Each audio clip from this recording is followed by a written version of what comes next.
Very good morning to all students. Today date is 14th June. Class 9th. Subject is SST and sub-subject is history. In our previous videos, we are discussing about the first chapter of history, the French Revolution. In previous topic, we have discussed how monarchy was abolished in France and France became a new republic. Republic means that a government where representative is elected by the people. Same case we see that Louis XVI was hanged. Same fate met with the Mary Antoinette ने देखा कि जब France एक Republic बन जाता है तो France में जो लुइस 16 का शासन होता है वो ख़त्म हो जाता है। उसके साथ ही लुइस 16 को फांसी पर लटका दिया जाता है और सेम उनकी रानी के साथ में भी होता है, वो भी लास्ट में जो है उन्हें भी मार दिया जाता है। अब हम आगे मूव करते हैं। This topic is very important. The reign of terror, आतंक का राज्य।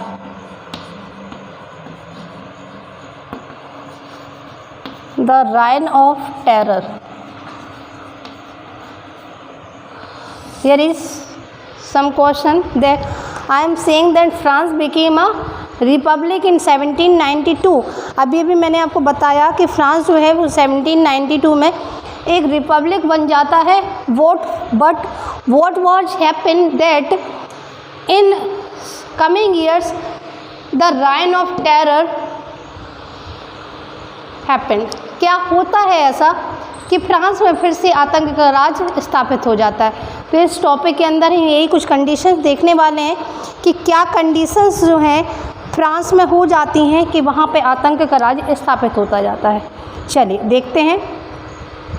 द पीरियड फ्रॉम 1793 टू 1794, जो एक पीरियड है 1793 से 1794 के बीच का, refer to as the reign of terror. इस पीरियड को ही राइन ऑफ टेरर के नाम से जाना जाता है। क्वेश्चन कैसे आता है, which period is known as the reign of terror, कि कौन से पीरियड को राइन ऑफ टेरर कहा जाता है। तो the period from 1793 to 1794 is known as the reign of terror. Robespierre followed a policy of severe control and punishment. एक person हुए रॉबेस्पियर, इन्होंने एक पॉलिसी अपनाई, सेवियर कंट्रोल एंड पनिशमेंट, यानी कठोर दंड और नियंत्रण की पॉलिसी को उन्होंने अपनाया। All those whom he saw as being enemies of the republic, जिस किसी को भी उसने रिपब्लिक का दुश्मन पाया, नोबल्स एंड क्लर्जी, इसमें एग्जाम्पल के तौर पे किसको लिया उसने, नोबल्स थे जो किंग प्रिंसेस और बचे हुए थे, क्लर्जी हो गए, and members of the other political parties, और उसमें साथ में ही जो अन्य राजनीतिक दलों के नेता थे, even members of his own party, यहाँ तक कि उसके खुद की अपनी पार्टी के जो कुछ सदस्य, who did not agree with his method, जो कि उसके विचारों से संतुष्ट नहीं थे। किसके विचारों से, रॉबेस्पियर के विचारों से। वर अरेस्टेड, उनको क्या कर लिया गया, उन्हें अरेस्ट कर लिया गया। इम्प्रिजन्ड, जेल में डाल दिया गया। And then tried by a revolutionary tribunal, और साथ में ही उनके ऊपर क्या चलाया गया, देशद्रोही का मुकदमा भी चला दिया गया। If the court found them guilty, अगर जो कोर्ट है उन्हें दोषी साबित करती है, देवर गुलिस्टाइंड, अब अगर उन्हें कोर्ट जो है दोषी पाती है कि हाँ इन्होंने ऐसा किया है, तो उन्हें गुलिस्टाइंड कर दिया जाएगा। गुलिस्टाइंड क्या होता है ये देखते हैं आगे। The guillotine is a device consisting of two poles. Guillotine एक डिवाइस होती है जिसके 2 पोल्स होते हैं, and blade with which a person is beheaded, और उसके बीचों बीच एक क्या लगी रहती है, ब्लेड, जिसके द्वारा उस व्यक्ति का सर धड़ से अलग कर दिया जाता है। ऐसा कुछ कह सकते हैं कि ये यहाँ से कोई चीज़ है, इसके 2 पोल्स हैं और इस तरीके से ये कुछ बना हुआ है, और इसमें किसी व्यक्ति को सिर को रखा जाएगा और उसको सर को उसके धड़ से अलग कर दिया जाएगा। ये था आपका guillotine. It was named after guillotine who invented. अब ये किसके नाम पे पड़ा? जिसने इसका आविष्कार किया उसी के नाम से ये जो इसका नाम पड़ गया गुलिटाइन। जो है हुए हैं पर्सन डॉक्टर गुलिटेन, इन्होंने इसका इन्वेंशन किया था और इसी के नाम पे इसका नाम क्या पड़ गया? गुलिटाइन। चलिए आगे देखते हैं। Robespierre government issued laws placing maximum ceiling on wages and prices. Robespierre की जो गवर्नमेंट है उसने क्या किया? कानून बनाया अब maximum ceiling on basis and, मतलब कि जो भी चीज़ें बेची जा रही हैं या फिर जो मज़दूर हैं उनके लिए एक फिक्स जो है बेसिस उन्होंने फिक्स कर दिया। Meat and bread were rationed, peasant were forced to transport their grain to cities. अब यहाँ पे जो मीट है और ब्रेड है वो राशन मतलब राशन की दुकानों पे बटी जाने लगी। पीजेंट वर फोर्स, जो पीजेंट थे, जो मज़दूर थे, जो किसान थे, force to transport their grain, उन्हें अपने अनाज को कहाँ बेचना पड़ता था? सिटीज़ में। And sell it at the price fixed by the government, और उसी प्राइस पे बेचना पड़ता था जो कि गवर्नमेंट ने फिक्स कर रखे हैं पहले से ही, है ना। The use of more expensive white floor was forbidden, और जो एक बहुत ही महंगी किस्म का फ्लोर चल रहा था आटा, उसके ऊपर भी क्या लगा दिया गया? Bread. All citizen were required to eat the पेन डी इगेटी एंड इक्वलिटी ब्रेड, मतलब ये यहाँ पे फ्रेंच भाषा लिखी हुई है, इसलिए मतलब ऑल सिटीजन जितने भी नागरिक थे उन्हें समान किस्म का जो फ्लोर है, मतलब एक ही क्वालिटी का सभी लोग खाएंगे, इक्वल होने चाहिए ना। ऐसा नहीं जिसके पास पैसा ज़्यादा है वो आशीर्वाद खा रहा हो, जिसके पास नहीं है तो कुछ भी मिल जाए वो खा लेगा, तो ऐसा नहीं है, सभी के लिए एक क्वालिटी का। तो यहाँ पे उन्होंने एक रूल बना दिया। A loaf made of whole wheat equality was also sought to be practised through forms of speech and address. और इक्वलिटी यानी जो समानता थी वो किसके माध्यम से शो की गई? स्पीचेस के माध्यम से और एड्रेसिंग के संबोधन के माध्यम से। Instead of traditional monsieur and madame में, यानी कि जहाँ पे मोनिशियर का मतलब क्या है? सर और मैडम।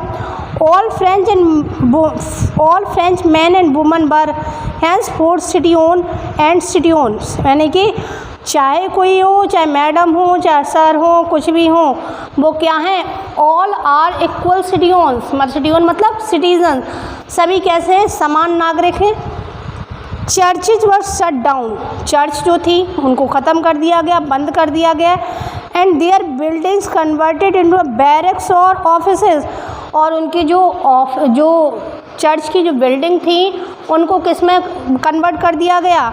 यानी कि ऑफिस में और बैरक्स में, अलग अलग चैम्बर्स में उनको जो है कन्वर्टेड कर दिया गया। Robespierre pursued his policy so relentlessly that even his supporters began to demand moderation.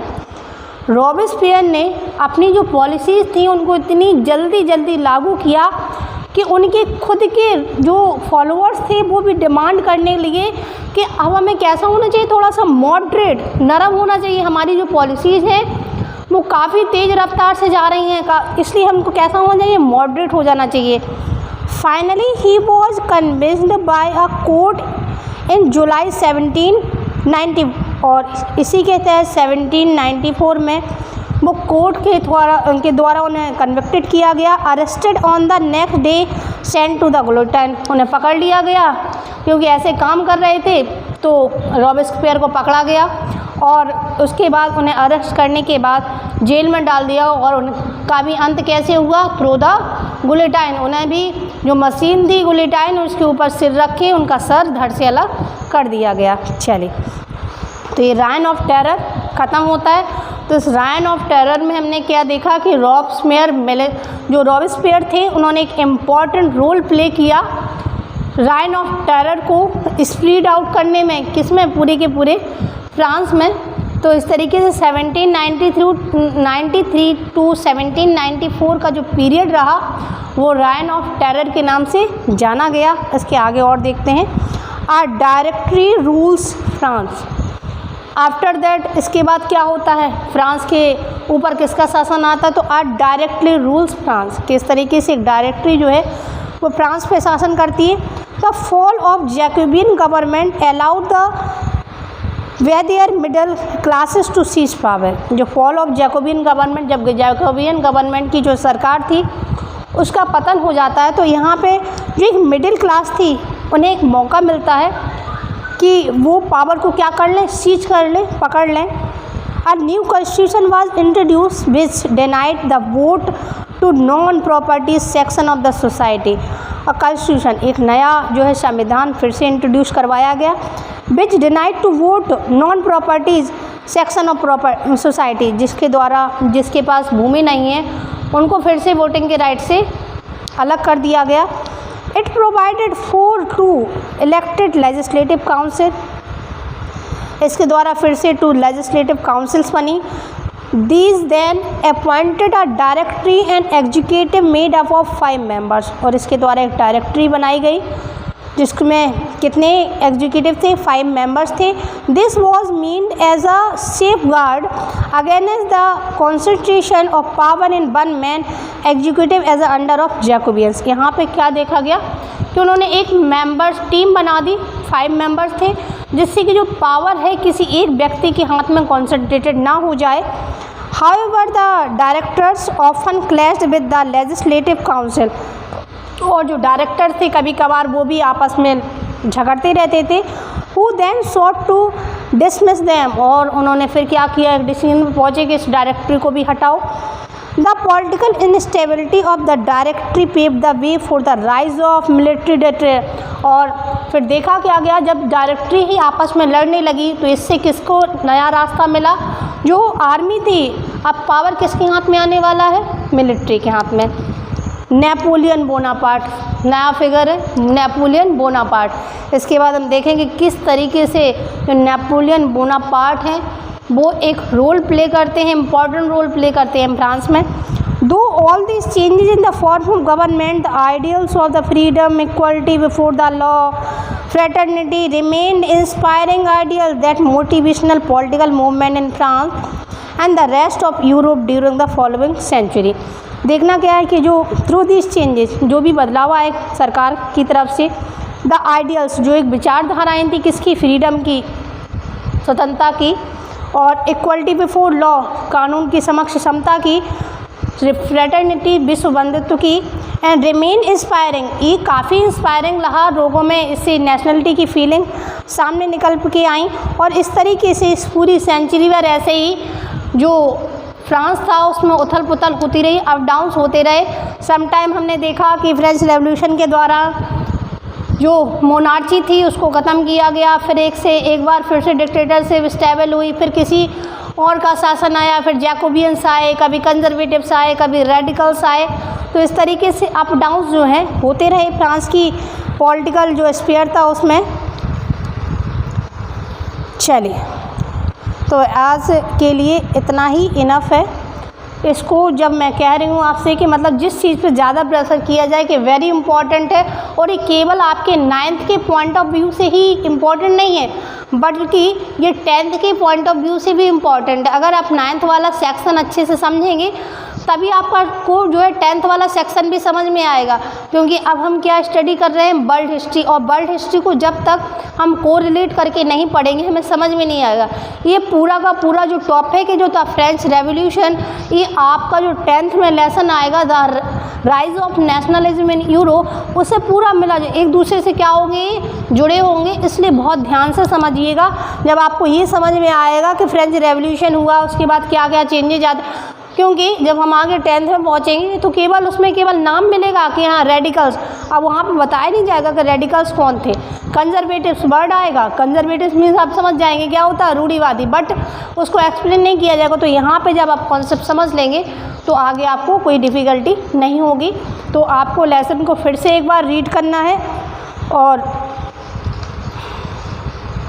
आगे के लिए आपके लिए होमवर्क भी है ये कि जो नेक्स्ट टॉपिक हम लेंगे, did woman have a revolution, इसको आपको कल अपने लिए तैयार करना है, यानी कि रीड करना है, जिससे कि हम जब आपको पढ़ाएंगे तो आपको समझ में आ जाएगा। तो आज के लिए इतना ही काफ़ी है। चैनल को सब्सक्राइब करिए जिससे कि आपको नेक्स्ट वीडियो का नोटिफिकेशन मिल सके। Thank you and have a nice day.